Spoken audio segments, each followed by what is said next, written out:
In the heart of Green Willow, a picturesque suburban enclave where neatly manicured lawns met picket fences and the laughter of children often echoed in the afternoon air, Lisa and Mark Henderson had carved out their idyllic existence. Their charming two-story house, with its welcoming blue door and vibrant window boxes, was more than just bricks and mortar. It was a repository of dreams, a sanctuary where they nurtured their burgeoning family. The recent arrival of their son Jacob, a bundle of joyful gurgles and innocent wonder, had completed their perfect picture. And at the heart of this domestic bliss was Lila, their 5-year-old German shepherd, a creature of profound loyalty, unwavering gentleness, and an almost human-like intelligence that had endeared her to them from the moment she, as a gangly pup, had tumbled into their lives. Leela was not merely a pet. She was an integral thread in the fabric of their family, a silent confidant, a playful companion, and, they believed, Jacob's most steadfast, furry protector.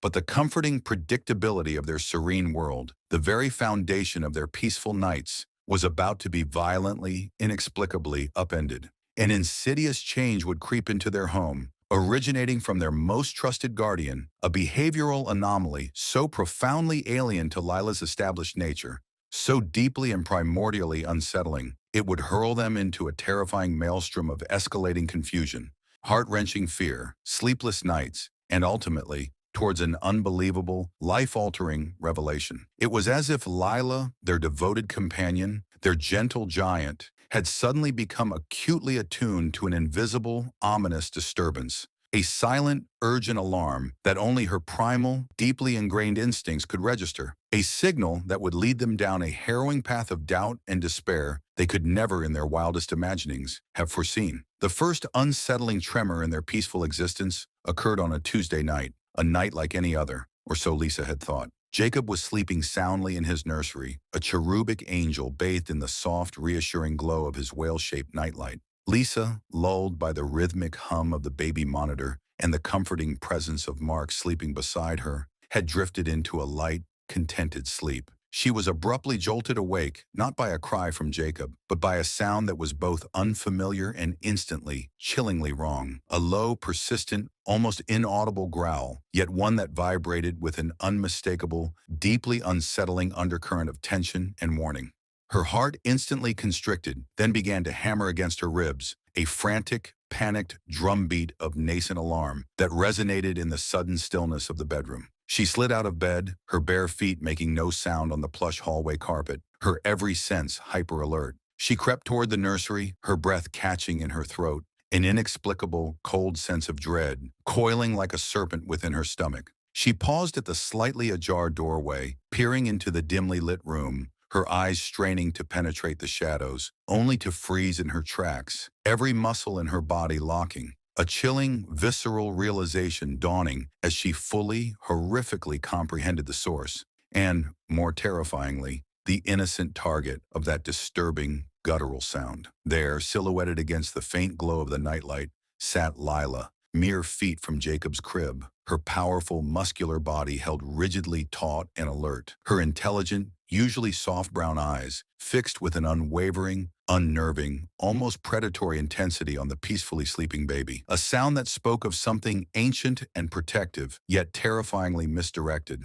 The scene, so starkly, jarringly contrary to Lila's established, gentle nature, so utterly, completely out of character, sent an icy tendril of pure, unadulterated fear coiling down Lisa's spine, making the fine hairs on her arms and the back of her neck stand on end. A primal reaction to an incomprehensible threat. Lisa had known Lila since she was a clumsy, oversized puppy, full of boundless energy and a desperate need for affection. In all their years together, through countless walks, playful tumbles, and quiet evenings curled up by the fire, she had never witnessed Lila exhibit even a fleeting hint of aggression, certainly not towards a vulnerable human, and most definitely not towards Jacob. From the moment they had brought their newborn son home from the hospital, swaddled in a soft blue blanket, Leila had been a model of gentle curiosity and profound tenderness. She would often lie patiently by his bassinet, her head resting on her paws, emitting soft, contented sighs, her presence a comforting, reassuring constant. This nocturnal growl, therefore, wasn't the playful, throaty rumble of a contented dog anticipating a game or a coveted treat. This was something entirely different, something darker, something deeply unsettling, something that spoke of an innate warning, perhaps even of an imminent, though unimaginable threat. Trembling from head to toe, her mind a chaotic whirlwind of disbelief, confusion, and nascent panic, Lisa somehow managed to find her voice, a strained, fearful whisper. "Lila, what is it, girl? What's wrong?" she murmured, more to herself, to the oppressive shadows in the room, than to the dog whose focus remained terrifyingly locked on the crib. With gentle, hesitant coaxing, her hands shaking, she managed to lure a visibly reluctant Lila from the nursery, her heart pounding a frantic tattoo against her ribs. Later that night, huddled close to Mark in the perceived, yet now fragile safety of their marital bed, she recounted the deeply disturbing incident, her voice still laced with a tremor of anxiety that effectively chased sleep far from their troubled minds. Mark, ever the pragmatist, the steady anchor in their relationship, tried to soothe her fears, to rationalize the inexplicable. He suggested it was perhaps a bad dream on Lila's part, a fleeting territorial instinct triggered by some unseen, nocturnal creature outside. A momentary, insignificant anomaly, nothing more. "She probably just heard a raccoon outside, honey," he'd said, his voice attempting a lightness he clearly didn't feel. "She's protective, that's all." But Lisa couldn't shake the image of Lila's intense stare, the low, menacing growl. Deep down, an insidious, thorny seed of unease had been firmly, irrevocably planted, taking tenacious root in the fertile, ever-watchful ground of their profound parental concern. The following night, despite Mark's reassurances and Lisa's own desperate attempts to dismiss the incident as a one-off, the unnerving, unwelcome ritual repeated itself with chilling, almost preordained precision. And, to their mounting horror, it occurred again the night after that, and the night after that, settling into a dreaded pattern. Around the same hushed pre-dawn hour, when the world outside was cloaked in darkness and silence, Lila would inexplicably rise from her customary spot at the foot of their bed, pad with an almost ghostly silence into the nursery, and position herself strategically by Jacob's crib. Her gaze would become fixed, intense, her body language radiating a strange, unsettling vigilance, and the disquieting, low growl would begin its ominous, persistent hum in the otherwise quiet, peaceful room. Lisa and Mark found themselves rapidly spiraling into a vortex of bewildered, anxious desperation. Their nights became vigils of listening, their sleep fragmented and unrefreshing. Was their beloved Lila, their gentle companion, suddenly, inexplicably, seriously ill? Was there some hidden neurological issue, a tumor perhaps, that was altering her personality, twisting her gentle nature into something unrecognizable? Had she, in some unfathomable way, developed a strange, sudden, almost predatory aversion to the baby they all cherished? A baby she had previously seemed to adore without reservation? Or, a thought far more unnerving, far more insidious, did she somehow sense something intangible, something sinister that they, with their limited human senses, couldn't perceive? Some unseen danger lurking in the quiet shadows of the nursery, a presence that only her heightened canine awareness could detect. Lisa often found herself weeping silently in the lonely darkness of the early morning hours, the agonizing, unanswerable question echoing relentlessly in the hollow chambers of her mind. Why? Why was their beloved Lila, who had been Jacob's most gentle, devoted shadow, his furry, steadfast guardian, from the very first day he entered their home, suddenly, terrifyingly, inexplicably acting like a complete and utter stranger, a potential, unpredictable threat in the supposed sanctity of their own home? The very air in their house seemed to crackle with an unspoken tension, a heavy, suffocating blanket of fear and uncertainty. "We absolutely, positively have to figure this out, Lisa," Mark declared one particularly bleak morning, his face etched with deep worry lines that hadn't been there mere weeks before, his usual bright optimism noticeably, worryingly dimmed. "I can't bear this constant uncertainty, this oppressive feeling hanging over us. It's like we're living with a ticking time bomb." They agreed, their voices hushed with a shared dread, that their first concrete, proactive step was to try and see, to truly understand what was happening in that nursery when they weren't physically present, to become unseen, unheard observers in their own son's room, hoping to catch some fleeting, illuminating clue. They purchased a small, technologically advanced, discreet night vision camera, the kind often used for home security, and Mark carefully, meticulously installed it on a high bookshelf in the nursery. Its tiny, almost invisible lens aimed directly at the crib, its unblinking eye a silent witness. They hoped, they prayed, with a desperation that was becoming all too familiar, that it would capture some elusive piece of evidence, some tangible, logical explanation for Lila's baffling, deeply disturbing nocturnal transformation. That evening, as the house settled into its nighttime quiet, and the familiar, dreaded growl eventually began its low, ominous thrum from the baby monitor beside their bed, they huddled together in their dimly lit living room, their eyes glued to the flickering, grainy, black and white images on the connected monitor. But the electronic eye offered no solace, no easy answers, no discernible smoking gun. It simply, starkly and repeatedly, showed Lila, a stoic, unmoving, growling sentinel, her attention utterly, completely and terrifyingly consumed by the peacefully oblivious, sleeping Jacob. There were no discernible shadows moving where they shouldn't, no strange ethereal lights, nothing visible to their strained human eyes that could possibly, logically explain her unwavering, seemingly menacing fixation on their innocent child. The mystery, instead of offering even a sliver of resolution, only deepened, its tendrils tightening their suffocating, icy grip on their already frayed nerves and profoundly weary hearts.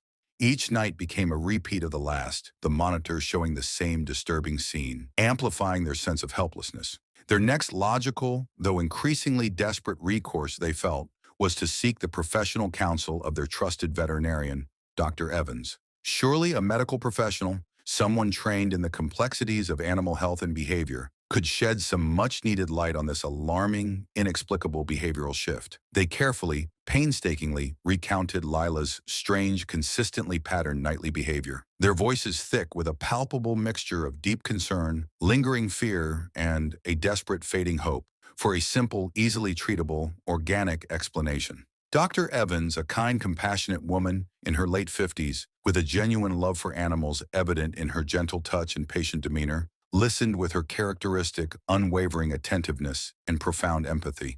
Her brow furrowed in deep, professional thought as they detailed the chronology of events. She then conducted an incredibly thorough, head-to-tail physical examination of Lila, checking her vitals, palpating her abdomen, examining her eyes, ears, and mouth, looking for any sign of pain, discomfort, or neurological abnormality. After what felt like an eternity of anxious waiting, punctuated by Lila's occasional soft whimper of confusion, Dr. Evans returned to the consultation room, her expression serious but kind. She delivered a verdict that was both reassuring in one aspect, yet ultimately crushingly unhelpful in another. Lila, she announced, her tone gentle but unequivocally firm, is in perfect, robust physical health. I've run a full blood panel, checked her thyroid, her organ function. Everything is completely normal. There's absolutely nothing medically wrong with her that I can discern from a physiological standpoint. While immensely, profoundly relieved that their beloved Lila wasn't suffering from some hidden, painful malady,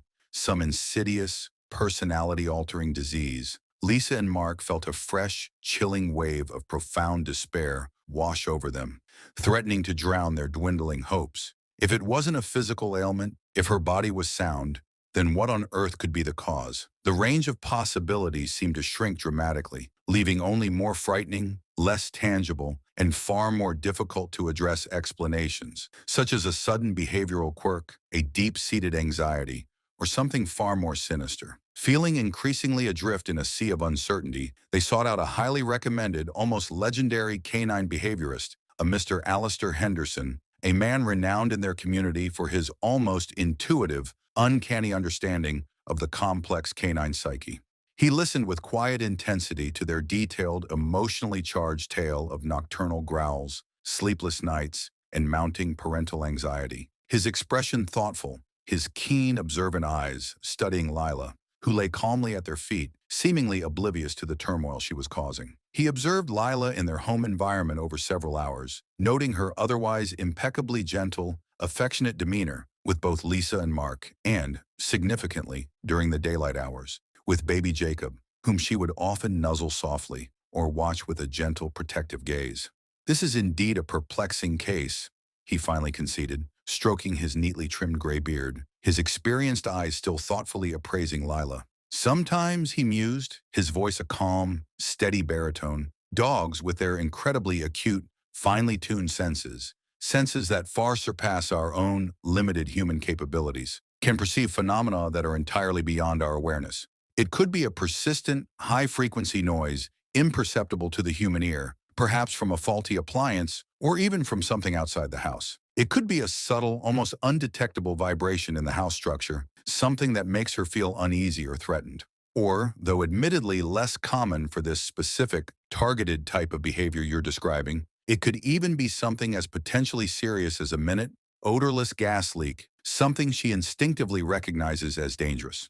He suggested, as a crucial precautionary measure, a thorough and comprehensive environmental sweep and inspection of their entire house, leaving no stone unturned. And so, a new frantic flurry of activity, fueled by a renewed, albeit fragile, hope, began. A small army of specialists descended upon their home. Plumbers meticulously checked every pipe, every joint, every fixture for leaks. Electricians painstakingly examined every wire, every socket, every circuit breaker for faults or unusual emissions. And even a specialized environmental inspector, armed with an array of sophisticated, highly sensitive equipment, combed through every inch of their home, from the attic crawl space to the basement foundation, searching for any conceivable anomaly, any errant sound wave, any trace of harmful substances. The detailed, comprehensive reports all came back with the same, frustratingly definitive, and ultimately disheartening conclusion. Nothing. Absolutely nothing amiss. No gas leaks, no faulty wiring, no unusual sounds detectable by their advanced instruments, no mold, no radon, nothing that could remotely explain Lila's deeply disturbing, increasingly isolating, and terrifyingly consistent nocturnal behavior. Their home, according to every conceivable expert and every scientific test, was perfectly safe, perfectly normal, offering absolutely no clues, no solace, no answers. The agonizing, sleepless weeks bled into a month, then stretched with an almost unbearable slowness into two. Each night became an almost carbon copy of the last, a torturous, predictable routine punctuated by Lila's low, persistent, ominous growl emanating from the nursery, and the parents' escalating, helpless fear and profound, bone-deep exhaustion.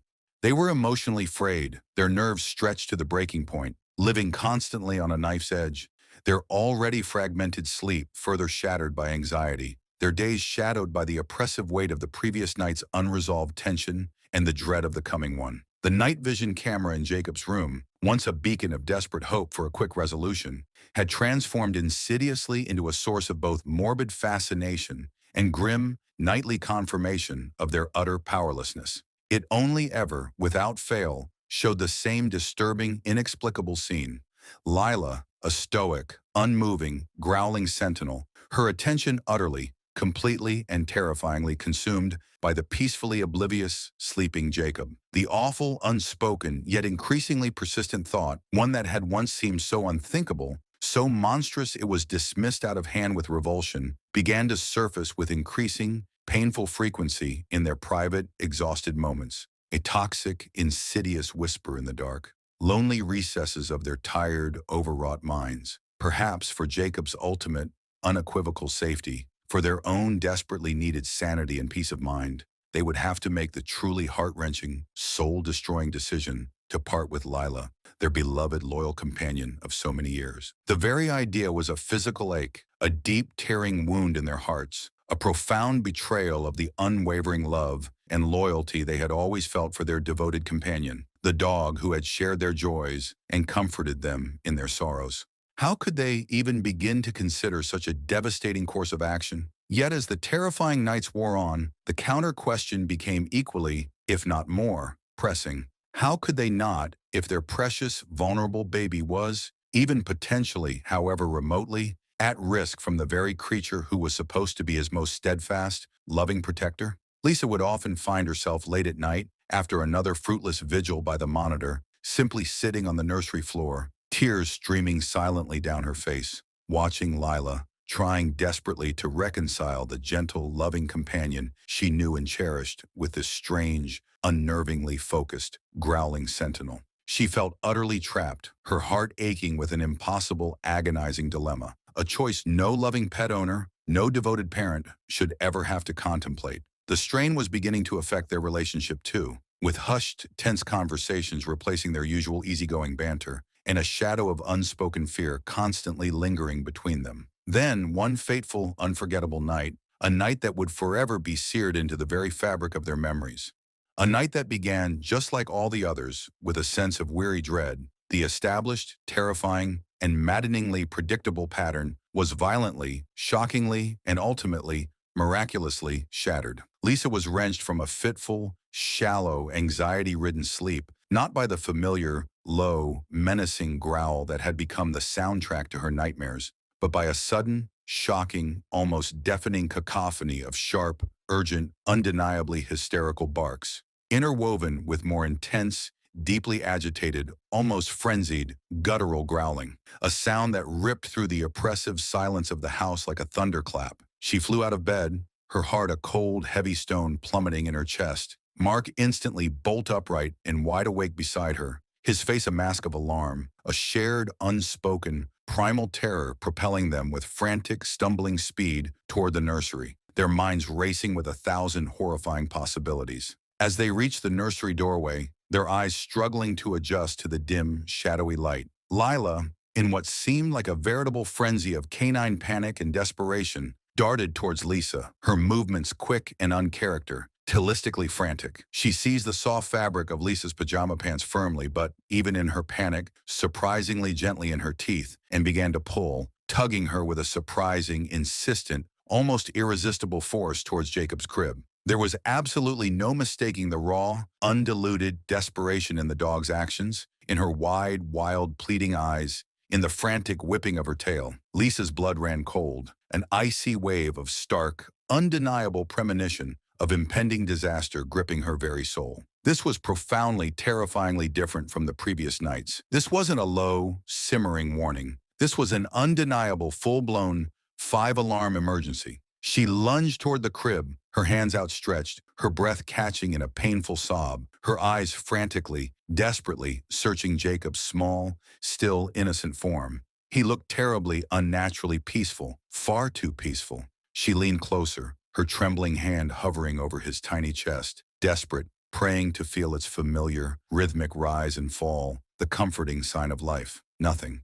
Absolutely no movement. No soft, reassuring whisper of breath against her cheek. "He's not breathing. Mark, oh my God, he's not breathing!" she shrieked, her voice cracking, as Mark, his face a ghastly mask of shock, disbelief, and dawning horror, fumbled frantically with his phone, his fingers clumsy, unresponsive, and trembling violently as he tried with agonizing slowness to dial the emergency services number. Lila, who had somehow, with an agility born of sheer desperation, leaped onto her hind legs, her front paws resting precariously on the very edge of the crib, let out a surprisingly forceful, almost explosive, guttural growl, and then, astonishingly, with a decisiveness that brooked no argument, nudged Jacob firmly, purposefully, in the center of his tiny, still chest with her wet, cold nose. A tiny, almost imperceptible, choked gasp, a small, spluttering, gurgling cough that seemed to rack his little frame. Jacob began to wail, a robust, angry, thoroughly, wonderfully alive cry, a sound that sliced through the oppressive fog of their terror like a divine intervention. Relief so potent, so overwhelming, so instantaneous it buckled Lisa's knees and left her gasping for her own breath, unable to speak, washed over them in a cathartic, cleansing tidal wave. They simultaneously scooped their precious, crying son up, tears of raw, abject terror, instantly, miraculously transforming into tears of unbelievable, profound, almost hysterical relief, hugging him tightly, protectively, then turning their tear-filled eyes to Lila, who stood panting heavily, her entire body trembling, her tail now giving a hesitant, hopeful thump against the nursery floor. The room, mere moments before a claustrophobic vortex of unimaginable, soul-crushing fear and impending tragedy, was now a chaotic, emotionally charged whirlwind of overwhelming, cathartic emotion. The terrifying, months-long puzzle, the one that had tormented them relentlessly, was starting to click into place, its disparate, frightening pieces beginning to form a picture not of malice or inexplicable aggression, but of an incredible, almost unbelievable, fiercely protective, life-saving instinct.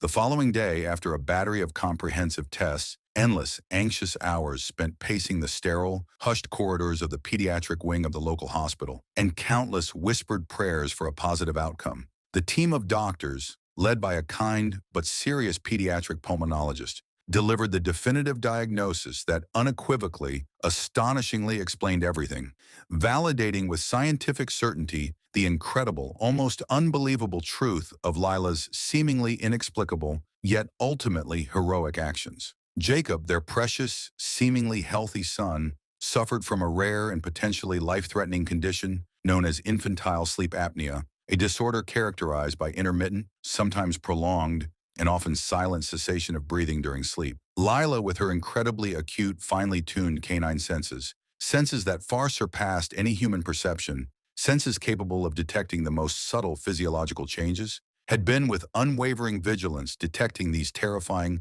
life-threatening apneic pauses all along, from the very first night her strange behavior began. Her initial low, persistent growls, the ones that had filled Lisa and Mark with such profound dread and misunderstanding, were, in all likelihood, her confused, increasingly desperate, instinctual attempts to rouse Jacob from his dangerously deepening slumber, to make the wrongness of his sudden, unnatural stillness stop, to somehow alert her humans to a danger they couldn't see or hear. The fateful night she had barked so frantically, so desperately and physically pulled Lisa to the crib. Jacob's apneic episode must have been far more severe, far more prolonged, critically threatening his young life, prompting her more drastic, more assertive, and ultimately undeniably life-saving intervention. Lisa and Mark looked at Lila, truly saw her, as if for the very first time since this harrowing, emotionally draining ordeal had begun many long months ago. The accumulated layers of confusion, the gnawing, corrosive fear, the near debilitating despair that had pushed them to the very brink of making an unthinkable, unbearable choice,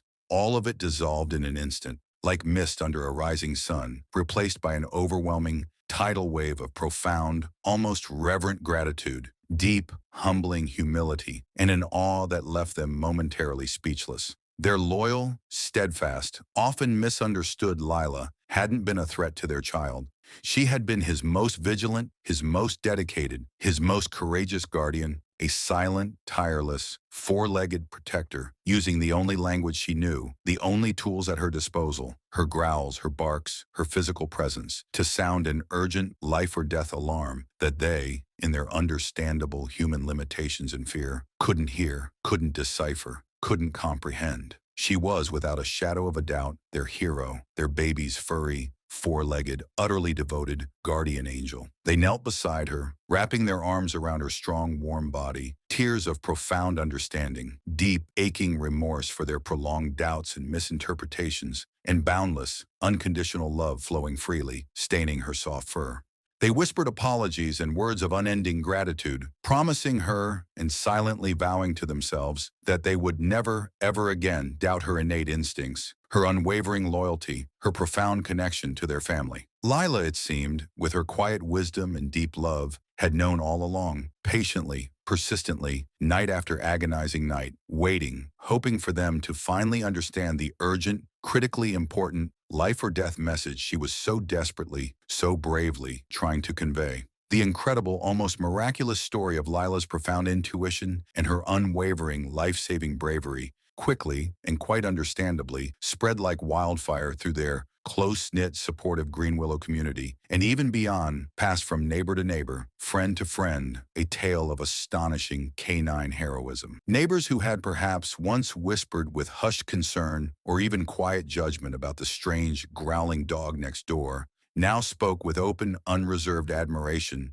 respect, and genuine awe. Lila, their once enigmatic German shepherd, became something of a local legend, a celebrated canine hero, a living, breathing, tail-wagging testament to the profound, often mysterious, and deeply powerful, almost spiritual connection that can, and often does, exist between animals and the humans they love and protect. Lisa and Mark, no longer burdened by their secret fear, made absolutely certain that everyone they knew, and even those they encountered in passing, understood the full, unvarnished, miraculous truth of Lila's actions. Their German shepherd wasn't just a well-behaved, beloved pet.